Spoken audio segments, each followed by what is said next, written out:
Kembali di Sapa Indonesia Pagi, saya Paskal Siswari, Saudara. Pemerintah melalui Kemendikbudristek telah berhasil mengurangi jumlah siswa putus sekolah di tingkat dasar dan juga menengah melalui program Indonesia Pintar. Nah, kini jangkauannya diperluas ke tingkat pendidikan tinggi melalui Kartu Indonesia Pintar atau KIP Kuliah. Apa saja yang spesial dan khusus dari program ini? Kami sudah bersama dengan Suharti, Sekretaris Jenderal Kemendikbudristek pagi ini. Ibu Suharti, halo, selamat pagi, Ibu. Selamat pagi, Mbak Paskari. Oke, Ibu, ini sehat, Ibu. Harapannya juga Bu Suharti di sana sehat. Kita mau ngobrol soal KIP kuliah ya, Bu ya. Ini kan sebenarnya disasar untuk mereka-mereka siswa berprestasi dari masyarakat atau dari keluarga miskin. Nah, sebenarnya siapa saja sih, Bu, yang bisa dapat? Lalu prosedur untuk penerima dan jenjang-jenjangnya untuk penerima ini apa saja, Bu? Oke, terima kasih Mbak Paskalis. Untuk KIP kuliah ini memang kita upayakan Mbak ya, perbaikan dari program yang sebelumnya. Kami sebelumnya sudah ada program bidik misi untuk meningkatkan pemerataan pendidikan tinggi. Namun dengan berbagai macam kondisi yang ada, dengan adanya COVID-19 ini, kita berusaha memperkuat program bidik misi ini menjadi KIP kuliah. Jadi agak berbeda dengan bidik misi, KIP kuliah dengan pendanaan yang jauh lebih baik lagi, karena kita membedakan nih, kalau bidik misi itu dulu sama rata kan ya, sama rasa gitu ya. Di semua perguruan tinggi, di semua lokasi menggunakan pembiayaan yang sama. Nah, sekarang di KIP kuliah kita bedakan. Perguruan tinggi dengan akreditasi A tentunya mendapat biayanya lebih tinggi daripada yang akreditasi B, itu biayanya berbeda. Kemudian yang tinggal di daerah Jakarta tentunya berbeda biaya hidupnya dengan yang tinggal di misalnya di Sulawesi. Ini kita bedakan. Ini memang membedakan antara KIP kuliah dengan program yang sebelumnya. Siapa yang berhak menerima? Tentunya lulusan SMA, SMK atau yang sederajat, baik yang tahun berjalan maupun 2 tahun sebelumnya. Jadi ada pembatasan. Kemudian yang sudah lulus seleksi masuk ke perguruan tinggi, baik perguruan tinggi negeri maupun swasta, tetapi yang sudah terakreditasi dan yang secara resmi sudah ada di dalam catatan sistem akreditasi nasional perguruan tinggi untuk memastikan bahwa perguruan tingginya ini valid, Mbak ya. Kemudian juga yang punya potensi, tentunya punya potensi akademik yang pastinya yang berasal dari keluarga tidak mampu. Jadi ada yang tadinya penerima KIP PP, program Indonesia Pintar, jenjang SMA, SMK atau yang sederajat. Kemudian ada juga yang keluarganya menjadi peserta program Keluarga Harapan juga dimungkinkan untuk mendapatkan KIP kuliah. Kemudian juga yang keluarganya punya kartu keluarga sejahtera. Kalau toh misalnya mereka tidak punya ketiga-tiganya itu, atau misalnya mereka juga bukan dari panti asuhan atau dari panti sosial, sepanjang ada bukti-bukti yang menunjukkan bahwa mereka adalah keluarga yang tidak mampu, ini mendapatkan kesempatan untuk mendapatkan KIP. Misalnya itu yang pendapatan orang tuanya, kedua orang tuanya itu pendapatan tidak lebih dari 4 juta, itu juga bisa dimungkinkan untuk mendapatkan KIP kuliah. Jadi kesempatan anak Indonesia untuk ikut kuliah di perguruan tinggi menjadi semakin tinggi, Mbak Paskalis. Apalagi ini istilahnya mungkin dipersonalisasi ya, benar-benar dilihat kampusnya di mana, tempat tinggalnya di mana. Tapi Bu, ini kan ada nih misalnya program studi yang biayanya sebenarnya jauh lebih tinggi gitu. Misalnya kedokteran. Boleh nggak sih Bu? Karena tadi Bu sudah nyebut juga sebenarnya kampus swasta kan boleh. Nah, ada catatan lagi Bu, kalau program studinya yang memakan biaya cukup tinggi itu bisa atau tidak Bu? Boleh dong. Justru ini yang membedakan KIP kuliah dengan bidik misi yang memungkinkan anak-anak miskin itu masuk ke perguruan tinggi, ke program-program unggulan, termasuk kedokteran. Jadi dimungkinkan Mbak, kita berikan beasiswa sampai bahkan untuk 12 juta per semester. Jadi ya, dan anak-anak itu dari kelompok miskin yang tadinya itu takut ya mengikuti program-program unggulan karena hanya biayanya tadinya hanya dapat 2,5 juta gitu, 2,4 juta bahkan sekarang bisa lebih tinggi. Jadi berani untuk mendaftar karena tidak takut harus mengeluarkan biaya lebih lagi keluarganya. Jadi dimungkinkan itu Mbak.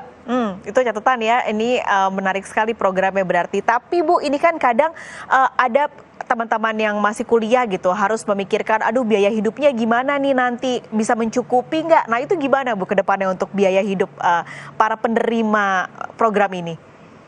Sama dengan uang kuliahnya, biaya hidupnya juga kita bedakan. Jadi yang sekarang bisa sampai 1,4 juta, Mbak. Jadi kita bedakan jadi 5 klaster.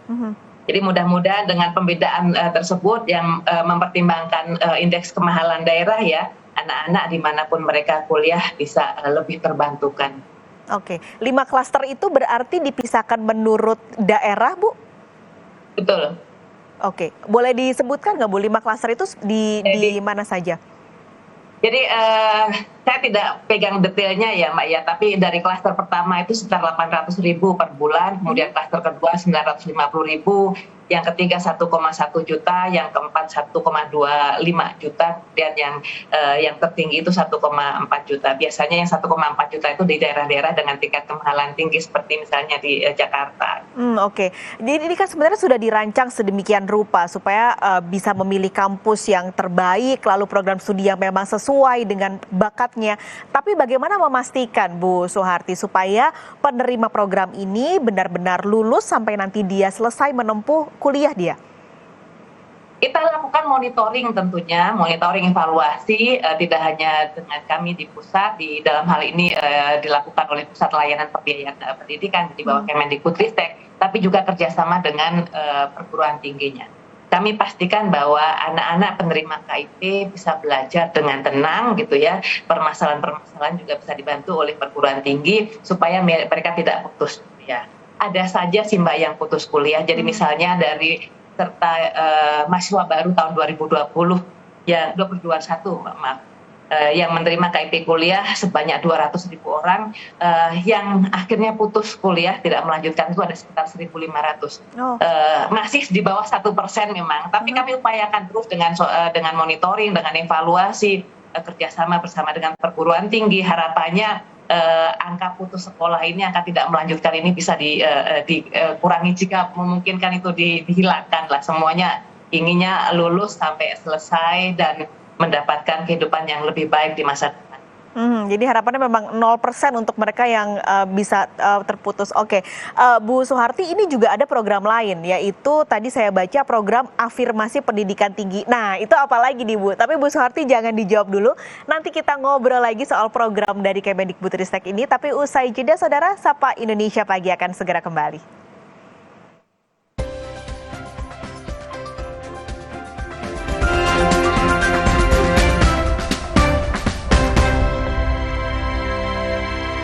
Pengap dan sesak, jangan buka masker. Inovasi baru, Fresh Care Patch.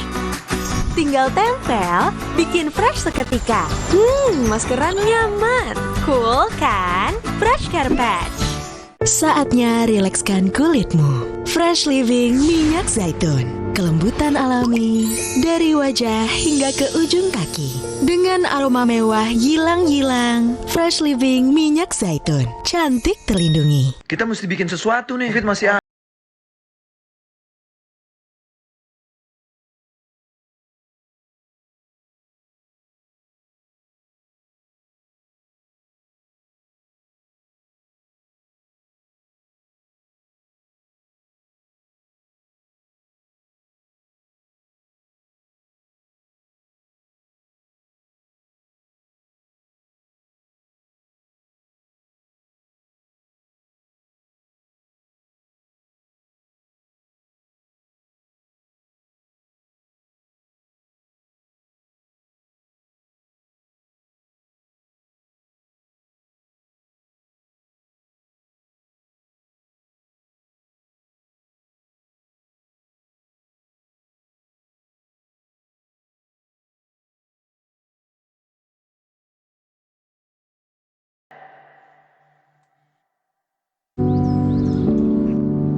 untuk mereka yang bangun lebih pagi,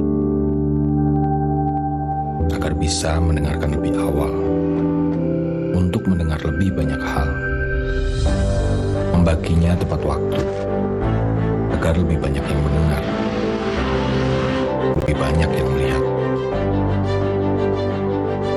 Dari generasi ke generasi, dengan lebih pasti.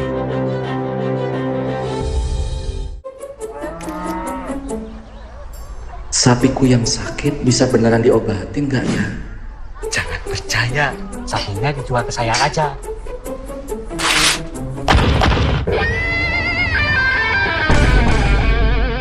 Jangan mau diprovokasi, Pak.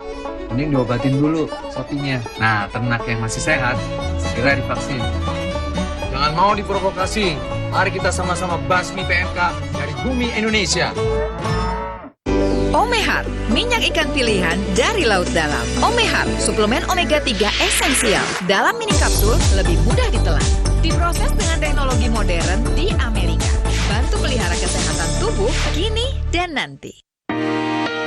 Bos bawel, anak rewel, well, my well. Baru, my well vitamin C plus zinc. Bantu jaga daya tahan tubuh. Well, my well vitamin C plus zinc. Andai kamu bisa menjadi seperti yang kuminta. Meat Max, begitu maksimal rasanya. Spesial pakai telur. Siapapun tak bisa menolaknya. Pizza Hut selalu lebih maksimal puasnya. Sapiku yang sakit bisa beneran diobatin nggak ya? Jangan percaya, sapinya dijual ke saya aja.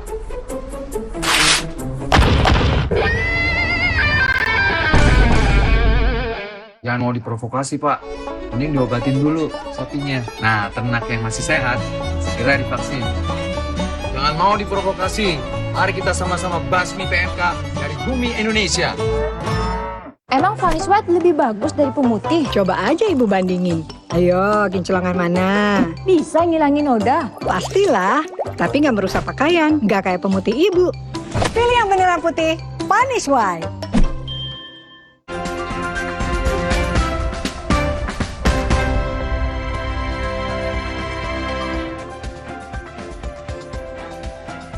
Kembali di Sapa Indonesia Pagi, Saudara. Pagi ini kami masih bersama Sekretaris Jenderal Kemendikbudristek Ibu Suharti. Tadi sudah banyak ngobrol soal program Kartu Indonesia Pintar Kuliah nih Bu. Nah, ini ada program lain yaitu program Afirmasi Pendidikan Tinggi atau singkatannya ADIK. Nah, itu program apa lagi nih Bu? Boleh diceritain Bu? Ya, ADIK ini untuk intervensi kita, afirmasi kita untuk mahasiswa dengan kondisi tertentu karena kesulitan dan keterjangkauan. Seperti ada beberapa Mbak, jadi beasiswa ADIK untuk anak-anak Papua kita berikan, kemudian anak-anak dengan kebutuhan khusus, disabilitas, kemudian juga yang berasal daerah tertinggal, termasuk juga yang karena korban bencana. Jadi kita berikan beasiswa. Yang tidak kalah penting adalah untuk anak-anak pekerja migran yang dari Malaysia, yang anak-anaknya tidak bisa kuliah di Malaysia, mereka yang tinggal di ladang-ladang di Malaysia, mereka kita juga berikan beasiswa untuk kuliah di Indonesia. Itu kalau prosedurnya apakah sama dengan Kartu Indonesia Pintar atau ada yang berbeda? Ada yang berbeda karena kalau Kartu Indonesia Pintar kan dikelola langsung oleh perguruan tinggi. Yang untuk yang ADIK ini kita kelola Pak di pusat layanan pembiayaan pendidikan dan pendaftarannya juga berbeda. Jadi kita buatkan sistem yang berbeda. Kita kerjasama dengan pemerintah daerah juga untuk menentukan siapa yang akan diusulkan menjadi penerima beasiswa ADIK ini. Oke, itu biasanya jemput bola Bu atau mereka yang mau mencoba bisa langsung mendaftar? Kita melakukan sosialisasi dengan pemerintah daerah, kita jemput bola dan juga mendorong pemerintah daerah untuk bisa mengidentifikasi siapa saja yang akan dibantu melalui program ADIK ini. Termasuk misalnya yang dengan warga Indonesia yang ada di Malaysia, yang ada di ladang-ladang, kita juga kerjasama dengan Kedutaan Indonesia di Malaysia. Oke, untuk mencari tentunya bibit-bibit unggul SDM Indonesia. Tapi ini kan sebenarnya sudah ada tadi KIP, lalu juga sudah ada ADIK yang dirancang oleh Kemendikbudristek. Sebenarnya dampaknya gimana sih Bu? Mungkin dari angka penurunan siswa putus sekolah, lalu juga tentunya dampak dari mereka yang dibantu ke lingkungan sekitarnya begitu. Kalau misalnya terkait dengan angka partisipasi, jelas ya Mbak, bantuan pemerintah melalui beasiswa di pendidikan tinggi ini luar biasa datanya. Jadi kalau kita menggunakan data tahun 2015 misalnya, hanya 1 dari 20 anak usia pendidikan tinggi yang mengikuti pendidikan tinggi. Jadi sekitar 5% saja. Tahun 2021 angka BPS menunjukkan sekitar 16%, jadi sudah naik 3 kali lipatnya Mbak. antara 2015 ke 2021 angka partisipasi pendidikan tinggi ini khusus untuk kelompok miskin, 20% termiskin. Kalau untuk yang terkait dengan peningkatan sosial ekonomi khusus KIP kuliah tentu belum bisa dilakukan research study karena memang programnya baru dikembangkan tahun 2021. Namun kalau program yang sebelumnya melalui bidik misi ini juga sudah ada hasilnya. Jadi mereka-mereka itu sudah banyak yang bekerja dengan mendapatkan pekerjaan yang layak, bahkan job seeking period atau lama mencari pekerjaan itu hanya sekitar 1-2 bulan saja. Kami mendapat laporan bahkan dari research study 24% dari lulusan yang dibiayai oleh bidik misi mendapatkan pekerjaan sebelum lulus. Oke. Nah, bidik misi saja bisa berdampak seperti itu. Bagaimana dengan KIP kuliah dengan penguatan-penguatan tadi? Mereka bisa kuliah di program studi unggulan dengan lebih nyaman karena pembiayaannya lebih terjamin. Mereka juga tidak perlu memikirkan biaya hidup yang lebih tinggi karena kita pertimbangkan juga biaya hidup yang majemuk antar daerah dibedakan. Jadi harapan kami dengan bidik misi dengan KIP kuliah ini dampaknya jauh lebih besar lagi, Mbak. Satu, kita tahu kan bahwa masyarakat miskin hanya bisa terputus kemiskinannya kalau mereka mendapatkan layanan pendidikan dan pendidikan yang berkualitas. Ini upaya yang dilakukan pemerintah melalui KIP kuliah ini. Oke, ini sebenarnya sudah banyak sekali yang tadi Bu Suharti ceritakan, tapi kayaknya masih ada satu nih Bu, yaitu Beasiswa Pendidikan Indonesia ya Bu ya. Ini kan dari Dana Abadi Pendidikan bekerjasama dengan LPDP. Nah ini apa lagi Bu, Beasiswa Pendidikan Indonesia ini, dan siapa yang boleh ikut, atau mungkin ada orang-orang yang mau ikut, gimana caranya? Oke, kalau BPI itu memang khusus targeted scholarship Mbak, beasiswa dengan khusus, yaitu untuk guru, untuk dosen, untuk pelaku budaya, dan juga ada mahasiswa berprestasi. Mungkin Mbak akan bertanya bedanya apa dengan KIP kuliah. Kalau KIP kuliah kita hanya menyediakan beasiswa untuk diploma 3 dan S1, itu pun hanya untuk dalam negeri. Diploma bukan diploma. Hanya dalam negeri. Nah kalau BPI ini tidak hanya di dalam negeri tetapi juga di luar negeri, tidak hanya S1 tetapi juga bisa S2 dan S3.